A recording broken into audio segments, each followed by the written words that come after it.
بسم اللہ الرحمن الرحیم۔ السلام علیکم۔ آج ہم پڑھیں گے چھٹی جماعت کے اردو کا 7واں سبق، یوم دفاع۔ یوم کہتے ہیں دن کو، دفاع کہتے ہیں حفاظت کرنا یا بچاؤ کرنا۔ یعنی پاکستان نے جب اپنے ملک کا دفاع کیا تھا ہندوستانی فوج کے خلاف، جب انہوں نے حملہ کیا تھا، تو اس دن کو ہم ہر سال مناتے ہیں اور اس کو یوم دفاع کہتے ہیں۔ تدریسی مقاصد دیکھیں گے ہم اس کے، یعنی سبق کو پڑھانے کے مقاصد کیا ہیں۔ پہلا ہے بچوں کو یوم دفاع کے مفہوم اور پس منظر سے متعارف کرانا، یعنی بچوں کو یوم دفاع کے معنی سمجھانا اور پس منظر، پیچھے کا منظر، یعنی اس کے پیچھے کیا واقعہ ہوا تھا کہ ہم یوم دفاع مناتے ہیں، یہ ساری معلومات بچوں کو بتانا۔ دوسرا پوائنٹ ہے بچوں کو یوم دفاع کی اہمیت سے آگاہ کرنا، یعنی یوم دفاع منانا کیوں ضروری ہے، بچوں کو یہ بتانا کہ پاک فوج کی اس بہادری کے کارنامے کو یاد کر کے اور یوم دفاع منا کے تمام پاکستانیوں کے دلوں میں وہی اپنے وطن کے لیے، وطن کے دفاع کے لیے وہی جوش و جذبہ پیدا کرنا ہے۔ تیسرا پوائنٹ ہے بچوں کو بتانا کہ ہم ایک پرامن قوم ہیں، لیکن دشمن کی جارحیت پر ہم اپنا دفاع کرنا بھی جانتے ہیں، یعنی بچوں کو یہ بتانا کہ ہم امن کو پسند کرنے والی قوم ہیں، ہم کوئی لڑائی جھگڑا نہیں چاہتے، لیکن دشمن اگر بلا وجہ حملہ کرے گا تو ہم اپنے ملک کی حفاظت کرنا بھی جانتے ہیں۔ جارحیت کا مطلب ہے بلا وجہ کسی ملک پر حملہ کر دینا۔ یہ جو ہمیں الفاظ دیے گئے ہیں انہیں ہم پڑھتے ہیں اور ان کے میننگ جانتے ہیں۔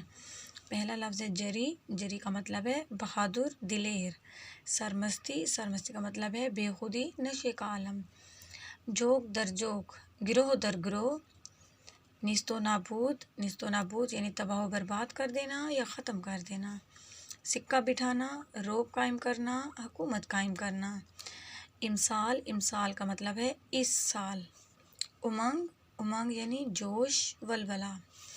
تو اب ہم سبق کی ریڈنگ کریں گے۔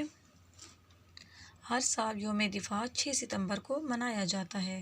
ستمبر 1965 کی ایک اندھیری رات میں ہندوستان نے پاکستان پر حملہ کر دیا، لیکن پاکستان کی بہادر اور جری فوج نے دشمن کے چھکے چھڑا دیے، یعنی بغیر اعلان کیے انہوں نے جنگ شروع کر دی، اور اس کے جواب میں پھر پاکستانی فوج نے اپنے ملک کا دفاع کیا اور اس نے بھی جوابی حملہ کیا، تو جس سے انڈیا کی فوج جو تھی وہ بدحواس ہو گئی۔ چھکے چھڑا دینا، بدحواس کر دینا ان کو۔ 17 روز جاری رہنے والی اس جنگ میں ہندوستان کا جنگی جنون سرد پڑ گیا، یعنی جب پاکستان نے بھی جوابی حملہ کیا تو 17 روز تک یہ جنگ جاری رہی۔ پھر انڈیا کا اپنا جو جنگی جنون تھا، اس کا جوش تھا، وہ کم ہو گیا اور اس نے اقوام متحدہ میں گڑ گڑا کر فوری طور پر جنگ بندی کی درخواست پیش کر دی۔ اقوام متحدہ یعنی یہ وہ ادارہ ہے جس میں تمام ممالک کے رہنما جو ہیں وہ اس کے رکن ہیں، اور یہ تمام ممالک کے مسائل، کوئی بھی ان کے تنازعات ہوں تو یہ ان کا حل بتاتا ہے۔ تو ہندوستان نے اقوام متحدہ میں درخواست پیش کی کہ اب اس جنگ کو بند کیا جائے۔ یوم دفاع پاکستانی فوج کے اس کارنامے کی یاد تازہ کرنے کے لیے منایا جاتا ہے، یعنی پاکستانی فوج کی اس بہادری کے کارنامے کے لیے کہ انڈیا نے خود ہی اپنی شکست جو ہے، ہار جو ہے وہ تسلیم کر لی تھی اور جنگ کو بند کرنے کا انہوں نے درخواست پیش کی تھی، تو اس کارنامے کی یاد میں ہم ہر سال 6 ستمبر کو یوم دفاع مناتے ہیں۔ یوم دفاع کی ایک اہم تقریب ہر سال لاہور کے فورٹ اسٹیڈیم میں منعقد کی جاتی ہے۔ اسٹیڈیم یعنی کھیلنے کے لیے جو ایک جگہ بنائی جاتی ہے، اس کو اسٹیڈیم کہا جاتا ہے۔ ہمارے اسکول کی ایک جماعت ہر سال اس تقریب کو دیکھنے کے لیے بھجوائی جاتی ہے۔